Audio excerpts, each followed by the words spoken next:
At sa NCR, kaugnay ng halos 9 billion pesos controversy sa Makati Subway deal, iniutos ni Mayor Nancy Binay ang pag-imbestiga sa mga proyekto ng dating alkalde na si Abby Binay sa pamamagitan ng isang fact-finding committee. Ang buong detalye sa kwentong yan ni Cristel Fernandez.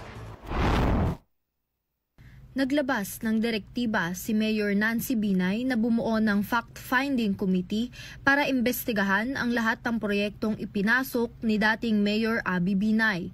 Ayon sa panayam kay Makati Legal Officer Attorney Eva Marie Ramel ng Business 360 sa Billionaire News Channel, ibinaba ang utos matapos mabunyag ang halos 8.9 bilyong settlement deal sa kontraktor ng kinansilang Makati Subway Project.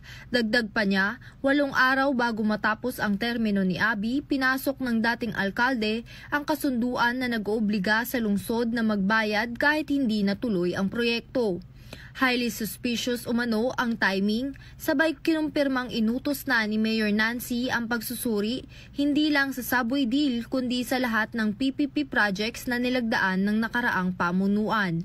Sa kabila nito, nitong Lunes lamang nanawagan ng pagkakaisa si Binay matapos ang mainit na banggaan sa politika kontra sa bayaw niyang si Luis Campos.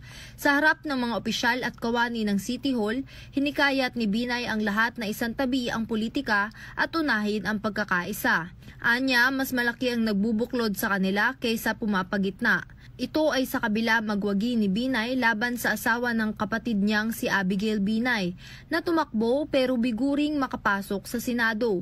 Walang naging tuwirang pahayag ang alkalde kaugnay sa relasyon nila ng kanyang kapatid, ngunit nanindigan siyang ipagpapatuloy niya ang serbisyong Makati, serbisyong Binay, na nagsimula pa sa ilalim ng kanilang ama noong dekada 80, dating Vice President Jejomar Binay. Ako si Cristel Fernandez para sa Kwentong Politiko.